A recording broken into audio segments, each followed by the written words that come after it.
Je vais pouvoir vous présenter, l'invité que vous connaissez déjà, je pense, mais est-ce que vous savez que Mohamed Amara est sociologue, ça vous le savez.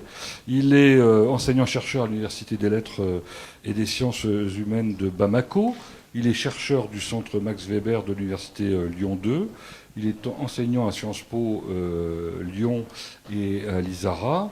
Et puis, il est auteur de deux ouvrages qui sont ici, Le Mali rêvé d'une part et Marchand d'angoisse, le Mali tel qu'il est, tel qu'il pourrait être. C'est ce dont vous allez évidemment nous parler ce soir. Vos thèmes de recherche, la démocratie, la citoyenneté et les inégalités sociales. Et un mot important, le narcoterrorisme. Vous allez aussi nous expliquer de quoi il s'agit. Je vous invite à prendre le micro qui est sur votre droite pour que ce soit plus facile d'échanger. Merci d'être avec nous pour cette soirée géopolitique malienne, son histoire récente et ses perspectives. Alors, tous, nous posons des questions sur cette histoire du Mali, qui est un pays dont on sait qu'il est pauvre, dont on sait qu'il envoie beaucoup de migrants en France, dont on sait aussi que, en ce moment, la situation est à peu près inextricable. Elle fait peur, en tout cas. Le Mali qui... là, je vous cite dans un entretien à TV5 Monde il y a quelque temps déjà, était la vitrine de la démocratie dans les années 90 en Afrique et qui a basculé progressivement. Alors, dans le narcoterrorisme et la corruption, vous n'avez pas peur des mots, vous allez nous expliquer pourquoi. Vous dites aussi que les pays de la zone sont en train d'agoniser littéralement. Mais en même temps, je note que la présence de la force française, d'après vous, a quand même eu ses vertus, et que si elle n'avait pas été là, peut-être que le Mali aurait tout simplement disparu. Bon, voilà, juste pour faire une petite introduction du thème général de cet échange. Ce que je vous propose, c'est que dans un premier temps, on échange tous les deux, et que dans un deuxième temps, bien évidemment, les uns et les autres, vous pourrez poser vos questions, apporter votre regard et vos commentaires sur ce qu'on aura pu en dire. Est-ce que pour l'instant, la présentation est correcte ou pas? C'est parfait, c'est excellent, je dirais. D'autant plus que je suis bien accueilli dans cette ville de Le Mans. Et d'Arnage, on va dire. La ville dont on a parlé il y a un instant, qui est en jumelage avec Arnage, vous la connaissez alors? Oui, je connais Soukouiba, je connais la région. Et comme je dis souvent quand on me pose la question, je suis une sorte de globe-trotteur. Je voyage beaucoup en Afrique, je voyage beaucoup au Mali et aussi au Canada. Bon, je suis allé depuis 2 ans. Voilà, donc je connais un peu, c'est lié à mes sujets, mes actes de recherche que vous avez évoqués. Mais avant de poursuivre, je voulais quand même dire bonsoir à tout le monde et merci d'être venus, aux Maliens qui ont fait le déplacement de Ségou et de Bamako. Et puis c'est un réel plaisir parce que je suis accueilli de façon excellente. Je remercie mes hôtes. Alors le Mali, il nous pose pas mal de questions. Le Mali, je pense qu'on a une carte qu'on va pouvoir diffuser. Il est bizarrement découpé déjà. Ça c'est dû, j'imagine, à la période de la décolonisation où on y allait à la serpe, littéralement. Mais pourquoi il s'est retrouvé comme ça? Bon, ça s'est retrouvé comme ça. Vous savez, le Mali, pour faire court et simple, c'est quand même une ancienne colonie française. Après René Caillé, il y a eu René Caillé, mais le premier français qui arrive, c'est Faidherbe, en 1885 à Caille. Caille, c'est tout en bas. C'est dommage, on n'a pas de pointeur. C'est la frontière avec le Sénégal. Et il y a eu cette pénétration coloniale, donc de toute l'Afrique de l'Ouest, qu'on a fini par appeler l'Afrique occidentale française, du 19e jusqu'au 20e, c'est-à-dire en 1960-1961, et surtout 60, où il y a eu une sorte de fédération entre le Mali et le Sénégal, liée aux négociations de l'hôtel Matignon, c'était sous De Gaulle, qui ont abouti à cette fédération, et cette fédération a duré que 2 mois entre le Sénégal et le Mali, c'est-à-dire entre Modibo Keïta et Léopold Sédar Senghor, qui sont tous devenus présidents respectivement de leur pays, parce qu'ils avaient 2 visions différentes. Donc il y a ce tracé-là qui est lié à une sorte de découpage territorial pour mieux gérer les territoires de l'Afrique de l'Ouest qu'on a appelé l'Afrique occidentale française. C'est une première explication qu'on peut donner. Deuxième et dernière explication pour laisser la place à d'autres questions. Ça montre aussi la difficulté qu'avait le colonisateur pour gérer ces vastes territoires, ces vastes ensembles. D'autant plus que sur chaque ensemble, il y avait des mouvements de résistance. On en a beaucoup eu au Mali, chez les Touaregs, la révolte des Bobos, 1916, et aussi tout ce qui s'est passé à Sikasso avec les Tcheba Traoré. Bon bref, je ne vais pas vous donner des mots que vous ne connaissez pas, mais globalement c'est lié à c'était une manière de casser ces dynamiques de résistance pour mieux installer le pouvoir colonial, qui après son départ, donc va laisser entre les mains des Africains. Et c'est pour cela que la fédération du Mali n'a pas tenu. C'est parce que derrière, il y avait des conflits internes territoriaux et qui ont abouti à ce qu'on a appelé quelque part une forme de balkanisation. Donc cette incapacité des dirigeants de l'époque à avoir une seule Afrique, malheureusement. Alors Sakoïba, pour ceux qui ne le sauraient pas, se trouve au nord de Bamako, c'est ça ? Ségou. À côté de Ségou. Alors, ce pays, on voit qu'il est découpé un peu bizarrement quand même. Il comporte combien d'ethnies différentes ? C'est la bonne question. Il y a autant d'ethnies que de langues au Mali. Par exemple, si vous êtes Bambara, vous parlez le Bambara, donc vous êtes de l'ethnie Bambara. Même si le nom ethnie me pose d'énormes questions, mais je vais quand même aller dans votre sens. On peut parler de communauté, hein, si vous bien préférez. Sûr, et communauté me conviendrait mieux. Au Québec, on parle de communauté et je pense que ça marcherait encore mieux. Il y a au moins une quinzaine de groupes sociaux, parce qu'on les prend par région. Par exemple, vous prenez le groupe Mandingue, vous avez les Malinqués dedans, là vous pouvez mettre aussi les Soussous qu'on retrouve en Guinée-Conakry, et vous avez aussi toutes les autres communautés du Nord dans lesquelles on retrouve les Songhai, on retrouve les Touaregs, on retrouve les Arabes liés au commerce transsaharien. On retrouve également les Armas, les Haoussa. À Gao, vous avez des Haoussa, vous avez des Yoruba. Et aussi les Dogons, qui sont dans le plateau Dogon, avec leurs 4 cercles, sans oublier les Peuls, qui sont un peu partout en Afrique. Et il y a encore d'autres ethnies. Il y a un peu de Touareg aussi, non ? De Touaregs, surtout dans le nord du Mali, et qui partagent les autres territoires avec le Mali, le Niger, le Burkina, et aussi une partie de la Mauritanie. Et au Tchad, plus loin dans l'Afrique du centre, on a plutôt des Toubous, mais qui sont aussi des Touaregs. Alors voilà pour la présentation un peu générale du pays. C'est toujours intéressant hein, de se pencher sur l'aspect géographique pour comprendre comment les choses évoluent. La dernière chose, c'est parce que ça nous parle, nous je pense, à cause des conflits qui ont pu avoir lieu et des problèmes de famine, etc. Le Sahel, sur le Mali, c'est quel secteur ? Alors le Sahel, c'est un nom arabe, El Saheli à la base, mais en fait c'est ce qu'on appelle la bande sahélo-sahélienne. C'est toute cette bande désertique qui quitte depuis la bande d'Aouzou, le Tchad, c'est dommage on ne peut pas voir les autres pays, qui va traverser la Libye. On n'a pas de frontière avec la Libye. Et après l'Algérie, le Mali, le Niger aussi, tout ce qui est vers la zone d'Agadez, par exemple. Et c'est ça le Sahel. Donc c'est la partie nord. C'est la partie nord. Et qui va s'arrêter jusqu'aux portes de Mopti. Mopti qui est dans le centre. Voilà, et qui est une région frontalière avec la région de Ségou où il y a Sokoïba. Alors vous avez évoqué la Libye, vous dites qu'il n'y a pas de frontière avec la Libye. Non.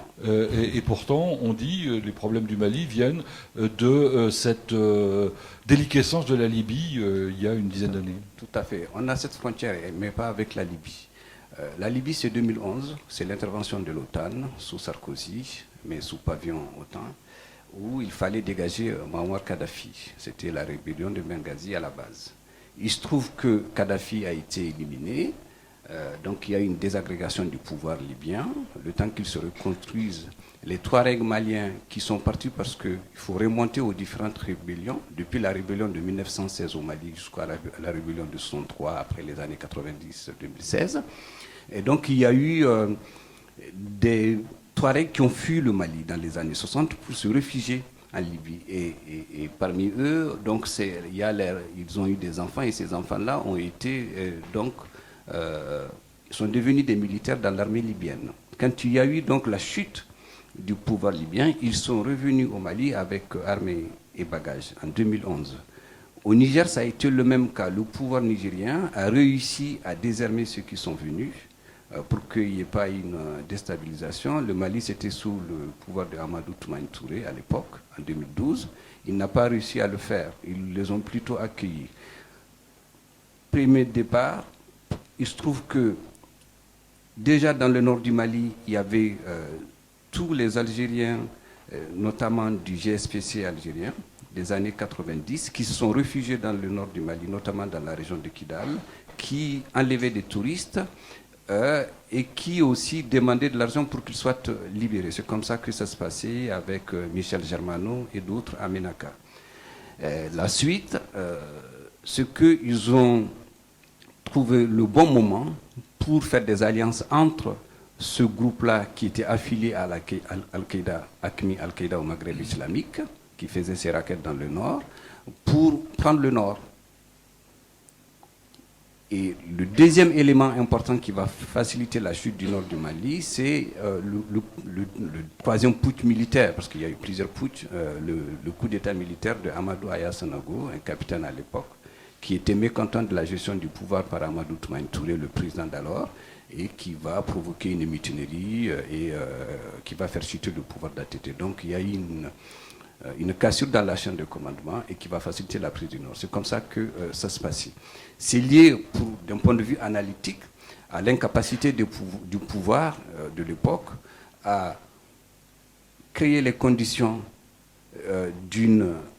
d'un vrai accueil. Certes, c'était des Maliens, ceux qui étaient en Libye, il fallait bien les accueillir, mais il fallait aussi créer les conditions d'une stabilité, ce qui n'a pas été le cas malheureusement. Et ça en dit long sur la faiblesse des institutions, c'est-à-dire leur vulnérabilité aussi.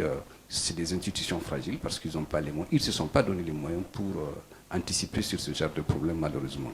Alors vous, je crois, avez évoqué le fait que le traité d'Alger, dont on n'a pas particulièrement entendu parler chez nous, a été un élément essentiel pour effectivement cette chute, on va dire. Il y a eu cette chute 2012, pour contextualiser les choses, si vous me permettez. Les 2 tiers du Mali ont été occupés par Al-Qaïda au Maghreb islamique, dont le chef est un ancien consul du Mali, Yad Agagali, qui était aussi un ancien rebelle, mais qui était consul du Mali en Arabie Saoudite, qui est revenu et qui était devenu le chef de Al-Qaïda au Maghreb islamique. Donc il a changé de bord, on va dire. Et quand cette chute s'est produite, la difficulté c'est pour cela que je voulais parler de contexte pour le pouvoir malien, a été de faire en sorte que toutes ces zones-là soient sécurisées pour éviter la chute d'autres territoires. Et c'est comme ça que le Mali, en refusant notamment les institutions ouest-africaines, la CEDEAO, parce que le Mali c'est une république, au-delà du fait qu'il y a des militaires qui gèrent au Mali,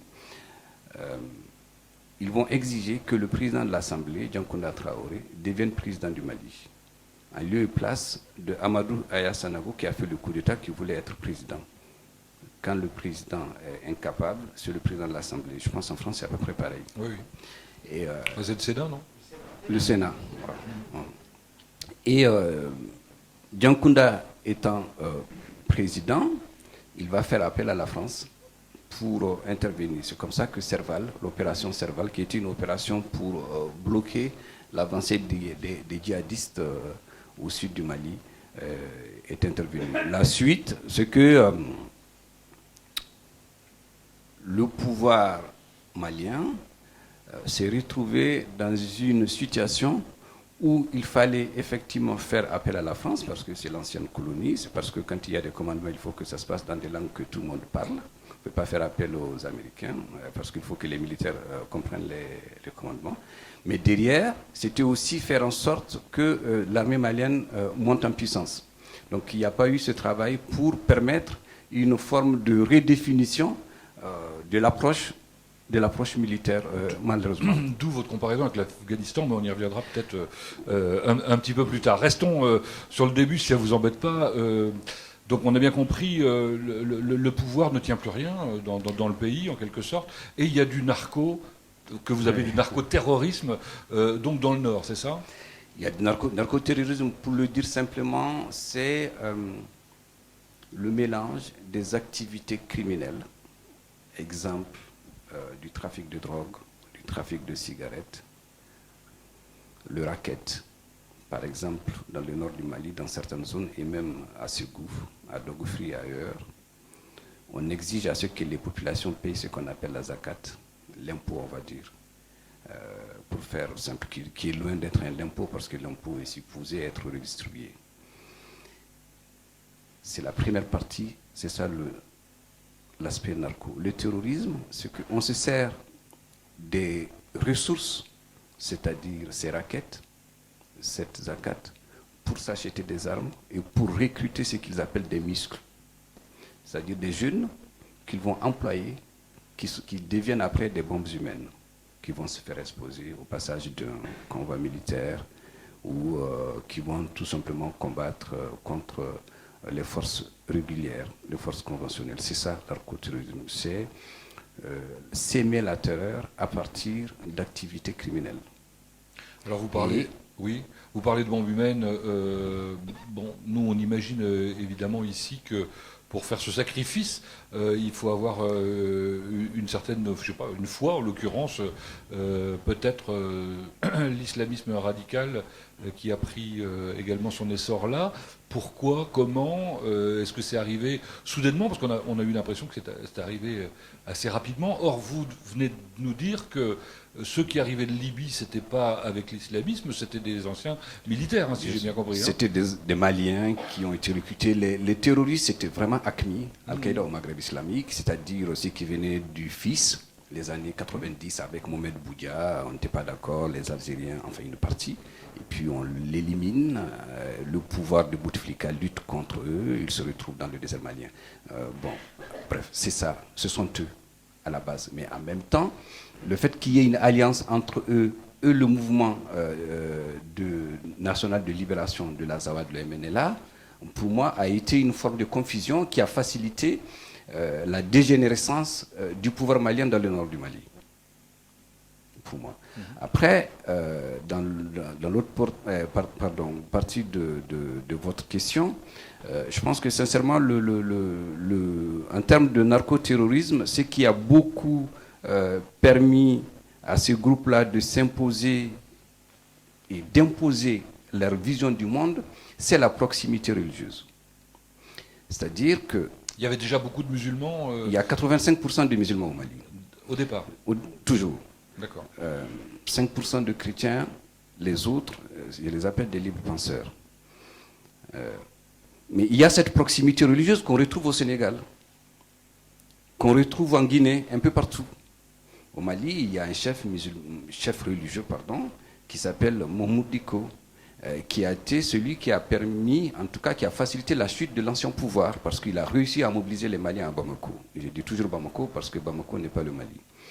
Ah bon? Pour moi. Parce que Bamako, c'est le pouvoir concentré, c'est le pouvoir centralisé, et puis c'est du populisme à fond de la caisse qui est développé pour exister. Mais pour revenir à votre question, ils ont réussi à faire ça parce qu'il y a cette proximité religieuse, parce que derrière, il y a des financements, il ne faut pas l'oublier. Il y a un observatoire burkinabé, parce qu'on parlait du Sahel tout à l'heure, d'un point de vue géopolitique, qui montrait que les 60% des financements des groupes narcoterroristes, les djihadistes si vous voulez, dans la zone qu'on appelle la zone des trois frontières, c'est-à-dire le Liptako-Gourma, la frontière Niger-Mali-Burkina, eh bien, leur financement, ça vient des pays du Golfe. C'est un observatoire burkinabé qui le dit. L'autre partie, ce sont les raquettes. Ce sont ces impôts-là, locaux-là, qu'ils prélèvent, par exemple, chez moi enfin, dans d'autres parties du Mali, pour ne pas me créer des soucis. c'est entre 150 et 600 euros, en fonction du nombre de bêtes que vous avez. Mais tout ça, c'est parce que du réel, il y a eu des mariages qui se sont faits. Au nord du Mali, il y a eu beaucoup de mariages en 2012, quand ils sont arrivés. Ils se sont installés, ils avaient le pouvoir. Et donc, c'était l'ordre djihadiste qui régnait. Et cet ordre-là, il n'est pas à contester. Il n'est pas contestable. Si vous le contestez, vous risquez. Alors justement, comment la population réagit à cette invasion, d'après ce que vous expliquez en fait? De deux manières. Je sais par exemple qu'à Gao, pour vous donner un ordre d'idée, il y a eu ce qu'on appelle les patrouilleurs. C'est des jeunes du Nord qui ont en tout cas pris la place, si vous voulez, de la puissance étatique, c'est-à-dire la police, la gendarmerie, qui toutes les nuits patrouillaient, qui allaient négocier avec eux sur le fait qu'il fallait laisser les enfants jouer au foot ou faire du basket, etc. Et qui aussi curaient les caniveaux en même temps, et qui partaient aussi donner de l'aide à des familles qui en ont besoin. Donc il y a une forme de solidarité que ces jeunes-là ont joué. Et on le retrouve un peu partout. Mais ces jeunes-là qui étaient influencés par les djihadistes? Pas du tout. Non. Pas du tout. Ils sont au contraire opposés à leur façon de faire. Mais ils se sont inscrits dans des stratégies de négociation pour que la population puisse vivre sans être sans cesse étouffée par leur façon de faire. D'accord. Et pour éviter des conflits entre eux, en attendant que l'État revienne. Bon, cela dit, ça existe depuis une dizaine d'années. Comment ça évolue? Alors, il y a des dynamiques dans cette zone. Ça s'est métastasé, si vous voulez, cette situation. C'était dans le nord. La France est intervenue. Ils ont repoussé les djihadistes, mais on n'a pas coupé les têtes, malheureusement. Les têtes, c'est Yadagali, pour moi, ce chef rebelle. Quand je dis ça, faisons attention. Je précise toujours que ce n'est pas parce qu'il est Touareg que tous les Touaregs sont rebelles. Vous voyez? Donc, il y a des Touaregs qui sont avec le Mali, dont un d'eux aujourd'hui est le premier vice-président du Conseil national de transition, Assared Aga Mbirkawan. Donc c'est vraiment important de le préciser. C'est une partie, une infime partie. Comment ils ont réussi à le faire, à s'installer? Je pense qu'il y a deux niveaux d'analyse là-dedans. Le premier, c'est que ces groupes-là, ils ont réussi à manipuler d'autres personnes, notamment Amadou Koufa, qui est un prêcheur de la région de Mopti, très proche de Yad, pour déstabiliser le centre du Mali. Et ils l'ont fait en exacerbant des tensions locales, c'est-à-dire entre les sédentaires et les nomades, entre les agriculteurs et les éleveurs. Et aussi les questions liées à la gestion de la terre, à la gestion des ressources, on va dire, économiques, naturelles. Et on sait très bien que par le passé, il y a eu ce qu'on a appelé le royaume Peul de Sékou Amadou Bari, qui était donc dans le centre du Mali, notamment à Massina. Et à Sékou, il y a toujours cette idée que les Peuls avaient dirigé, étaient empereurs à un moment, et qu'il fallait qu'ils reviennent. Mais ça reste une utopie. La réalité, c'est que le pouvoir central à Bamako, au Mali, et c'est ce qui explique aussi la naissance des différentes rébellions, c'est qu'il y a un sentiment, si vous voulez, d'exclusion à la gestion de l'État. C'est qu'aujourd'hui, vous partez au Mali, quand vous prenez les groupes Peul, si vous la communauté Peul, rares sont ceux qui sont gendarmes. Je parle vraiment en termes concrets. Rares sont ceux qui sont militaires, etc. Et donc le fait de ne pas être associé à la gestion de l'État en termes d'inclusion a développé chez eux un sentiment de méfiance vis-à-vis du pouvoir, d'autant plus que c'est des gens qui sont foncièrement religieux. Vous savez, quand la France est arrivée au Mali, je vous disais qu'il y a eu des résistances. Il y a eu par exemple Alhaji Omar Tall, qui a été tué à Ségou. Par exemple, j'ai fait une sorte de... Je reviens, c'est une parenthèse que j'ouvre. Dans le cadre de la restitution des œuvres d'art liées au sac d'Abomey ou d'autres choses. Il y a le sabre de l'âge mortal qui a été restitué aux Sénégalais, alors que pour les Maliens, en tout cas pour moi, comme il a été éliminé à Ségou, il devait revenir au Mali, vous voyez, pour vous dire que, mais lui, il était foncièrement religieux, Tidjania, c'est un courant religieux, et qui défendait cette façon de faire société, malheureusement, qui tranchait avec les façons de faire locales, qui épousait une certaine acceptation de l'autre, vous voyez. Nous, en sociologie, on appelle ça de l'altérité. Alors, revenons, si vous le voulez bien, à la situation actuelle. En l'occurrence, vous dites, grosso modo, qu'il n'y a plus d'État, quoi, au Mali. L'État s'est fourvoyé. L'État, au sens de puissance étatique, aujourd'hui, est complètement déséquilibré. Je prends juste Bamako. Ne parlons même pas des zones en tension. Où, si Daniel peut passer une diapositive, je ne sais pas si... pour vous dire qu'il n'y a pas d'État. Ah, ça arrive. On va attendre. Voilà. C'est celui-là. Vous allez avancer, s'il vous plaît. Encore. Ici, merci beaucoup. Vous avez par exemple le nord du Mali, la région de Kidal jusqu'à Taoudeni. Selon le rapport des Nations Unies de juin de cette année, il y a 18 administrateurs sur 131 qui ne sont pas présents à leur poste en juin 2021. Vous continuez à Ségou et à Mopti, c'est toujours le rapport des Nations Unies, il y a 18 préfets sur 93 qui ne sont pas présents sur leur lieu d'affectation. Et dans certaines zones au Mali, à Farabougou, même à Dogofri, on réouvre les écoles, mais avec des injonctions faites par ACMI, c'est-à-dire qu'on va séparer les filles des garçons, ce qui se faisait ici, mais pour d'autres raisons, on va obliger le port du voile pour les filles et un enseignement en arabe. Dans un État démocratique, républicain, pour moi, ces différents cas qui ont été relevés par les Nations Unies illustrent l'absence d'État. Alors qui remplace l'État? Les ONG? Entre autres. Les ONG sont devenus Je dis les ONG au Mali, c'est les premiers employeurs du Mali. Même avant la crise. Il était bien vu d'être employé dans une ONG. Pourquoi? Pour la simple raison que vous êtes mieux payé. Vous avez un bon salaire.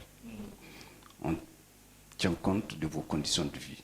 Et donc aujourd'hui, ce sont les ONG, mais pas au sens de projet. Et c'est ce qui manque aujourd'hui. Les ONG qui interviennent dans ces zones-là, c'est plutôt des ONG d'urgence. On vient pour apporter à manger, donner des médicaments. Mais ce n'est pas pour avoir des vrais projets qui s'inscrivent dans une certaine durée. Alors l'État, c'est normalement l'armée aussi. Tout à fait. Et là, j'ai l'impression que c'est un peu catastrophique, comme vous dites. L'armée est dans une situation... Bien sûr, bien sûr, bien sûr. Mais l'armée s'est fourvoyée dans des luttes de pouvoir, malheureusement. À chaque fois que ça ne va pas au Mali, pas qu'au Mali, en Guinée ou ailleurs, il y a un coup d'État qui, en fait, une sorte d'instrument pour remettre le sens de la gouvernance, malheureusement, et sur lequel je ne suis pas d'accord. Au Mali, en août 2020, 18 août, suite aux contestations populaires, il y a eu un putsch que certains Maliens ont applaudi, parce que les gens en avaient marre, il fallait que ça change. On reprochait à l'ancien président de mal gérer le Mali et de ne pas écouter les Maliens. Okay. Il y a eu des concertations, ils ont établi une charte pour dire à telle date, 27 février, on va organiser des élections générales, présidentielles et législatives pour qu'il y ait un pouvoir démocratique. Entre-temps, il y a eu un deuxième putsch qu'on a appelé le putsch dans un putsch, c'est pas moi, c'est le président Macron qui l'a dit ainsi. Et qui a complètement rebattu les cartes. Et ça, je vais demander à Daniel de projeter une dernière partie. Encore. Je ne sais pas. C'est parfait. Ah, là où vous étiez. Non, non, encore, remontez s'il vous plaît. Encore, remontez. Ici, c'est parfait. Et pour vous dire où s'en est l'armée, ils ont déchargé l'ancien président, que eux-mêmes ils ont nommé, Bandao, qui était un militaire à la retraite, et puis son premier ministre Mokhtar Wane, en mai de cette année. Ils vont nommer un nouveau premier ministre civil pour faire plaisir, un jeune, on va dire 63 ans. Ah oui, non, c'est et puis mais au Mali, il est jeune, si vous voulez. Donc je vous comprends parfaitement. Et le vice-président, celui qui était à l'origine du putsch, Goïta, un jeune qui a 39 ans maintenant, vous avez raison, devient président. Et donc, depuis, ils se sont fouvoyés dans des luttes, on va prolonger, on ne va pas prolonger la transition, et refaire des assises. Et tout récemment, au mois dernier, en septembre de mémoire, ou octobre, le Premier ministre actuel va à New York, à l'Assemblée nationale des Nations Unies, et fait cette déclaration. Il y en a plusieurs, mais j'ai sélectionné cette phrase pour dire que la France les a lâchés en plein vol. Et le président Macron répond qu'il est l'enfant d'un coup d'État et son pouvoir est démocratiquement nul. C'est intéressant, si on reste sur les faits, c'est que derrière, on peut entrevoir le fait qu'il y a un manque de reconnaissance du pouvoir actuel vis-à-vis de la France. Il ne faut pas oublier, je le rappelle toujours, que la France est intervenue sur demande du Mali. C'est le pouvoir de transition, dans le cadre de la résolution 2085, qui a demandé, c'était sous Hollande, non, c'est ça, c'était sous Hollande, donc d'intervenir en 2013. Je dis, le jour où on voit que ça ne va pas, on n'est pas d'accord, on dit à la France, partie. On n'a pas besoin d'aller faire des déclarations à l'emporte-pièce par-ci, par-là. Alors que la France, c'est quand même 5100 soldats dans le Sahel, avec 2 millions d'euros à la dépense française par jour. C'est énorme, si vous faites le calcul. Et que des autorités qu'on soutienne viennent nous dire qu'on les a lâchés en plein vol. Et donc, il y a ces luttes qui aujourd'hui prennent de l'ampleur à Bamako, dans lesquelles sont prises ces autorités actuelles. Et le dimanche, c'est-à-dire le 7, il y a 2 jours, il y a eu un sommet extraordinaire à Dakar des chefs d'État de la CEDEAO. La CEDEAO, c'est la communauté des États de l'Afrique de l'Ouest, il y a une quinzaine, et qui a demandé aux autorités actuelles de leur fournir un chronogramme. Mais avant, déjà, ils les ont sanctionnés en disant, écoutez, vous ne pouvez plus voyager, et vous et vos familles, ni dans la zone CEDEAO, ni ailleurs. Et ça, c'était il y a combien de temps? Il y a 2-3 jours. Ah oui, c'était dimanche 7 novembre. Donc le Mali, ou du moins les gouvernants, sont au banc des nations. Sont au banc des nations, d'autant plus que le 12 décembre prochain, si rien n'est fait, il y a d'autres sanctions qui tomberaient, et sans aucun doute pour moi. Deux mots, vous avez évoqué la France. Ici, en France, les médias ont tendance à montrer les Maliens qui sont, entre guillemets, anti-français. Je crois que vous faites une subtile différence entre le fait que les Maliens n'aiment pas la France éventuellement, mais ils aiment bien les Français. Voilà, c'est ça. Il y a quand même une nuance, vous faites bien de le rappeler. Il y a un sentiment supposé anti-français développé au Mali, lié au milieu que je qualifie de populiste, je le pense fondamentalement, lié aussi à des stratégies politiques pour exister. Les gens sont dans des épreuves d'existence à Bamako, malheureusement. Et c'est pour cela, le Premier ministre actuel, ce qu'il a fait aux Nations Unies, derrière, il faut aussi lire le fait qu'il veut caresser le peuple malien dans le sens du poil pour prolonger la transition. Ce qui n'a rien à voir à propos des liens entre la France et le Mali, qui sont des liens séculaires. Ce sur quoi je vais insister avant de terminer, c'est l'importance de ne pas confondre, en tout cas pour la plupart des Maliens, la France et les Français, les Maliens et le Mali. il y a une partie des Maliens, et ça c'est vraiment dans le marigot politique à Bamako, qui s'agite pour exister, mais cette partie-là n'est pas représentative de l'ensemble de la population malienne. Souvent, ils font se comparer le reste de la France, si vous voulez. Donc, ils font des sondages à Bamako pour dire que les gens pensent ceci ou cela de la transition, mais ces sondages-là ne sont pas représentatifs. C'est des sondages qui concernent une catégorie de la population, notamment l'élite de la population malienne et les milieux activistes, parmi lesquels il y a des gens comme Kémy Séba, je ne sais pas si vous les connaissez, qui viennent tenir des discours. Derrière tout ça aussi, il y a la question des jeux, qui sont des jeux d'influence entre les grandes puissances, entre la France, la Russie, les États-Unis, bref. On y viendra là aussi, je pense. Pour terminer sur cette partie un peu constat, les médias, puisque évidemment, quand vous parlez de populisme, etc., il faut savoir utiliser les médias. Comment sont-ils au Mali? D'abord, sont-ils indépendants? Il y en a-t-il de nombreux? Le rôle des réseaux sociaux, on voit bien qu'en France, aujourd'hui, ça fait effectivement le lit des populistes d'une manière générale.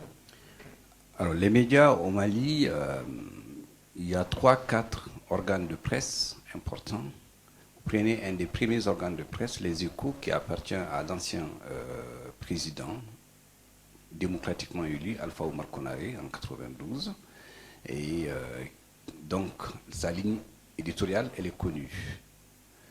Vous prenez Le Républicain, c'est un journal, on va dire, un média écrit, qui appartient à un autre homme politique qui s'appelle Tchiblé Dramé, entre autres. Ce n'est pas un problème, parce qu'on est dans le cadre d'un développement, et puis aussi de la culture, de l'information, la bonne information. Le problème qui se pose au Mali, c'est la formation des journalistes, qui sont souvent formés sur le tas, sans être passés par des vraies écoles de journalisme. Et donc, les règles de déontologie et d'éthique, souvent, passent par-dessus bord. Le problème, l'information qui est fournie, c'est une information complètement biaisée. Mais est-ce qu'il y a des masses médias? Est-ce qu'il y a une télévision d'État Il y a l'ORTEM, qui est une télévision d'État qui existe depuis toujours. Il y a aussi l'essor. Mais l'ORTEM, quand il y a eu les manifestations du mois de juillet avant la chute du président, qui était une sorte d'insurrection, les gens se sont attaqués à l'ORTEM parce qu'on reproche à l'ORTEM d'être partial à la solde du gouvernement. Et les réseaux sociaux, est-ce qu'ils ont une influence ou pas? Ils ont une influence, mais une influence qu'il faudra quand même, sur laquelle il faut mettre un bémol. Parce qu'il y a beaucoup aujourd'hui de gens qui donnent tout et son contraire sur les médias, sur les réseaux sociaux. Il y a une révolution numérique qui est quand même pour moi manifeste au Mali, parce que quand je vais au Mali... Les Maliens sont équipés de smartphones, de tout. Ils sont mieux équipés que nous ici. Ah oui. Et moi, je le dis souvent, quand je vais chez moi à Gao, je suis surpris de voir les smartphones qu'ils ont. Ah bon, maintenant, il y a des problèmes de connexion liés à des djihadistes qui ont brûlé une antenne vers la région, dans le cercle de Douaza. Bon, bref, ils sont hyper connectés. Parce qu'avec 100 francs CFA, on peut s'acheter une connexion, etc. Mais ces médias-là, pour revenir sur leur rôle, aujourd'hui, c'est devenu une sorte de jeu pour eux. N'importe quelle information, on le prend, on le met sur Internet. Et en plus de ça, il y a des activistes sur ces réseaux sociaux qui aussi n'ont pas eu cette formation pour savoir quelle information on donne. Vous voyez, la question de la formation qui revient encore et qui fait du mal au Mali et aux Maliens. Après, il y a quand même des bons réseaux sociaux, des bons médias qui travaillent. Ce n'est pas tout le monde qui est mauvais non plus. Bon, alors justement, c'est pas tout le monde qui est mauvais. Qu'est-ce qu'il faut penser de l'avenir potentiel, possible pour le Mali? On a lu évidemment récemment encore, je parle d'un article que j'ai trouvé, c'est le 26 octobre, que Wagner, les mercenaires russes, allaient peut-être débarquer. D'après vous, c'est un coup de bluff ou c'est une réalité? Bon, j'ai dit c'est un coup de dupe en fait. Ouais. Les gens se disent, mais il y a une réalité là-dedans. Et c'est pour cela que je vais redemander à Daniel d'avancer la partie Wagner. Vous y étiez. Avant, juste avant. Avant, il faudra remonter. C'est pas grave. Encore. Et ça y est. Merci beaucoup. Donc, Wagner, pour les Maliens, Wagner n'existe pas, c'est la Russie. Les autorités maliennes, attention, pas tous les Maliens. Le jeune président, là, Assimi Goïta. Le Premier ministre. le Premier ministre. Le Premier ministre. Il a fait ses études en Russie. Voilà. Le vieux baron. Et oui, et donc il y a cette déclaration des Nations Unies dont on a parlé tout à l'heure, faite par le Premier ministre pour dire que la France les a lâchés en plein vol, et donc c'était nécessaire pour eux d'aller chercher d'autres partenaires. Et la suite, donc, c'était la Russie, c'est Wagner. Wagner, vous connaissez Wagner, société paramilitaire qui intervient déjà dans plusieurs pays, hein, en Centrafrique, Libye, Soudan, Syrie, Madagascar, etc. Et on sait ce qu'ils font, les stratégies, c'est ce que j'ai mis là, c'est la vente d'armes, c'est un peu se substituer à l'État russe, tout simplement. C'est ce qui s'est passé en Centrafrique avec des scènes de violence extrêmes. Là n'est pas le problème. Le problème, c'est que les Mali va leur demander de former les FAMAS et les forces armées maliennes, et avec une bagatelle de 6 milliards de francs CFA, 10 millions, on va dire, d'euros par mois. Pour le Mali, pour les autorités maliennes, tout ça n'existe pas. C'est Reuters qui a sorti ça. Pour eux, tout ça n'existe pas. Mais il y a une réalité, parce qu'il y a eu des rencontres, même aux Nations Unies, entre le ministre des Affaires étrangères russe et puis le ministre des Affaires étrangères malien. Donc il y a des tentatives pour, en tout cas, faire entrer la Russie dans le jeu. La réalité, ce n'est pas possible pour moi. Il y a 5100 soldats dans le Sahel, sans compter les 15 000 forces onusiennes de la MINUSMA dont on n'a pas parlé, sans compter le UTM, l'Union européenne, les Allemands et d'autres, etc. Comment vous allez faire cohabiter ces différentes forces sur un territoire avec des enjeux internes énormes? En termes de bon sens, pour moi, ce serait difficile. C'est pour cela que je prends ça comme un jeu de dupes. Ils l'ont fait. C'est ce que je pense, uniquement pour titiller la France. J'utilise le mot titiller, c'est pas fort. Mais c'est une façon de faire la pression sur les autorités, l'exécutif français en particulier, pour qu'il reste ou qu'il redéfinisse sa façon de faire. Parce que tout est parti du fait que la France dit, écoutez, si c'est ça, hop, on retire une partie de nos forces dans certaines régions comme Kidal, comme Tessalit, et ça c'est déjà fait. Ça, on redéfinit l'approche, on se concentre sur la zone des 3 frontières qu'on appelle le Liptako-Gourma. Pour finir, je pense que la question de Wagner, je ne crois pas du tout. Je ne dis pas qu'il n'y a pas de lien entre eux, c'est clair et net, parce qu'il y a des armes qui sont arrivées, il y a des hélicos qui sont arrivés, avec une communication à outrance pour dire que bon voilà, on y va, mais tout ça c'est Bamako en fait, on s'agite souvent, c'est comme ça. Mais derrière, ça ne va pas aboutir à grand chose, d'autant plus que je me pose des questions si le Premier ministre actuel restera encore. Parce que la situation se complique davantage. Le fait que la CEDEAO, la Communauté des États de l'Afrique de l'Ouest, leur interdit de voyager, et eux et leurs familles, avec des pressions à venir, s'il n'y a aucun changement, s'il n'y a pas de chronogramme défini clair, ils risquent d'être éjectés.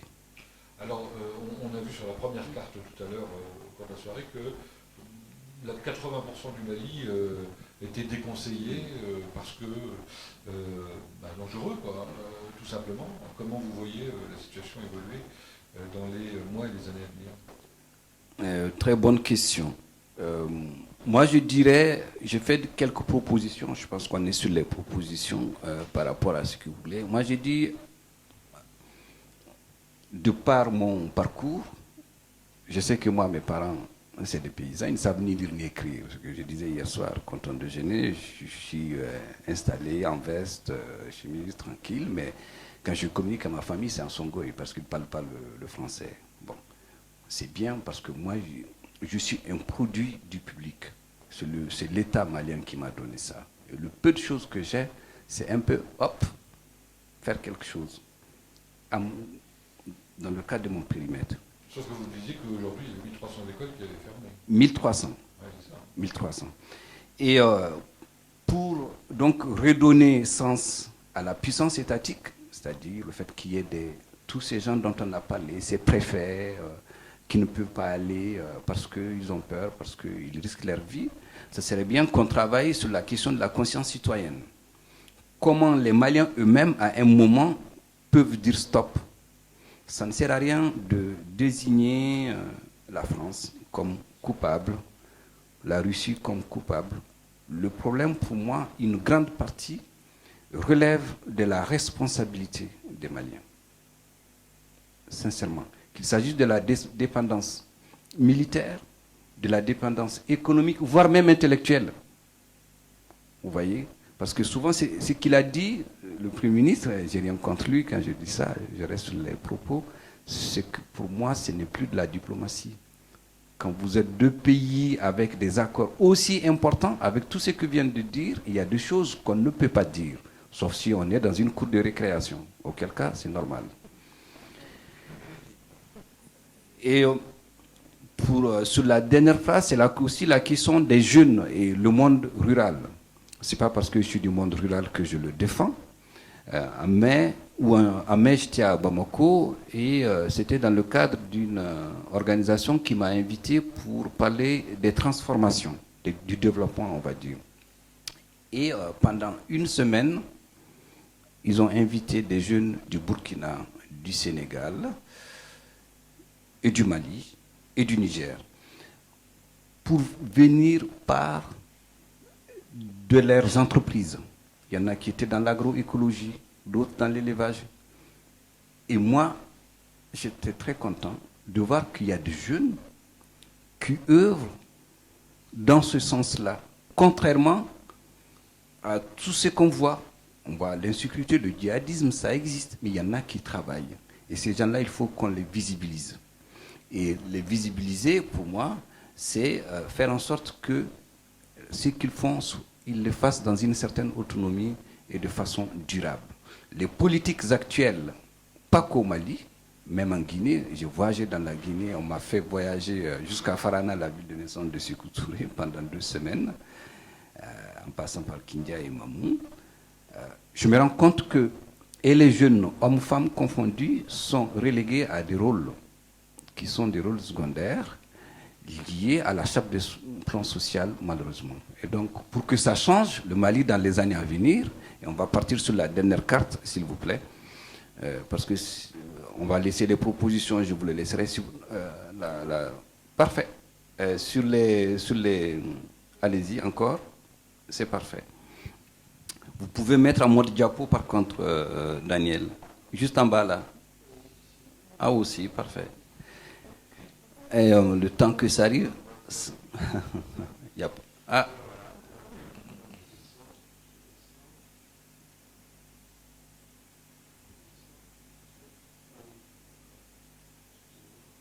C'est bon, on vous attend. Si Pascal est d'accord, bien sûr. Pas de souci. C'est parfait. Et donc, moi, je dis ça c'est pas moi, ce sont les estimations des Nations Unies qu'on peut retrouver sur n'importe quel site onusien, où voilà, il y a une projection comme ça de la bande sahélienne dont on parlait tout à l'heure, d'ici 2050. Le Mali, aujourd'hui, on est à 20 millions, 21 millions, sans compter ceux qui ne sont pas recensés, les naissances dans les zones où il y a les réfugiés, bon bref, sans compter les déplacés à l'interne. On va passer à 42 millions, etc. Et le problème qui va se poser, sachant qu'on est sur un pays, sur un continent où plus de la moitié de la population est jeune, il va falloir trouver du travail à ces jeunes-là. Et créer des écoles, des centres de santé, l'accès à ce qu'on appelle aux droits essentiels, faute de quoi on serait encore en présence d'autres conflits. Donc la permanence des conflits, qui risque d'être une forme de malédiction, ne peut être, pour moi, résolue que par des politiques prospectives. C'est-à-dire qu'on regarde le Mali en 1960, on a la population de la Mauritanie, 4,5 millions aujourd'hui la Mauritanie. C'était ça le Mali en 1960. Aujourd'hui, on est à 19-20 millions. Et on regarde la population et on regarde les infrastructures, rien n'a suivi. Et ça s'est dégradé. Même le chemin de fer qui a été construit, ça s'est dégradé. Donc c'est d'avoir, à partir de cet esprit citoyen, une éducation qui fabrique des Maliens capables de résister à la corruption dont on n'a pas parlé. Des Maliens qui sont capables de se dire qu'ils sont tous Maliens. Quand je vous croise, je ne vois pas que vous êtes breton ou que vous êtes marseillais, mais avant tout d'abord, on est français. On va faire la bagarre, après on va se poser de quelle région vous venez. Le problème, c'est de sortir de ce régionalisme, vous voyez, et qui fait tant de mal. Et c'est pour cela le centre, ça s'est désagrégé entre les dogons, les pulls, des manipulations à tout genre. Voilà, je vois que vous... C'est pas très positif ce que vous racontez, parce que moi j'ai le sentiment que la description que vous nous faites du Mali, c'est qu'effectivement c'est divisé d'une part, d'autre part il y a ces difficultés et ces conflits avec les islamistes radicaux, et vous dites qu'il nous faut des gens jeunes et qui soient éduqués pour... comment dirais-je, gagner les défis de demain, puisqu'il y aura 2 fois plus d'habitants qu'aujourd'hui, bien sûr, dans 30 ans. Quoi. Oui. Il faut des jeunes qui soient bien formés, capables de résister à tous ces sirènes-là dont on a parlé. Mais vous pensez que c'est possible ?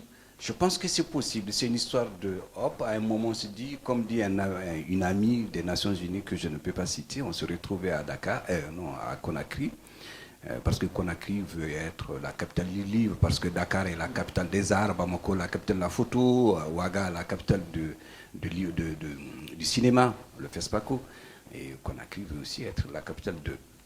Elle me dit, écoutez Mohamed, vous savez pourquoi ça ne va pas chez vous? C'est quelqu'un de...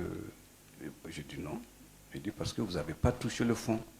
Il fallait toucher. Bon oui. Ah bon. J'ai dit, ah bon, on n'a pas... Et là, on y arrive là ou pas? J'ai dit, ah bon, la même réaction. Il dit, comment on n'a pas touché? Il dit, ouais, mais parce que si vous avez touché le fond, vous serez obligé de remonter. Le problème du Mali aujourd'hui, il est complexe, il est profond. Au-delà des problèmes politiques, c'est des problèmes régionaux. Et qui, si ils ne sont pas résolus, et je ne suis pas sûr qu'ils puissent être résolus, parce que le pouvoir central a des problèmes, il n'arrive pas jusqu'à présent, jusqu'à preuve du contraire, ça va nous entraîner dans les 40 ans à venir. Ça, c'était en 2012, 10 ans maintenant. Il me dit, non, vous êtes en train de... Parce que votre livre s'appelle Le Mali rêvé, donc vous dites ça. Je dis, non, c'est une utopie, mais réalisable. Dans 50 ans, je pense que ce que j'ai dit aux étudiants, vous êtes sacrifiés, il n'y a rien à faire. Hein. Vous continuez, il n'y a pas de problème. C'est vrai, c'est la réalité, parce qu'il y en a qui viennent du centre, ça ne va pas, leurs parents ont été éliminés. Vous voyez? Et donc j'ai dit, mais par contre, travaillez à ce que ceux qui viennent après vous ne soient pas sacrifiés. Ils vous entendent? J'espère. Bien, on va vous applaudir et vous remercier.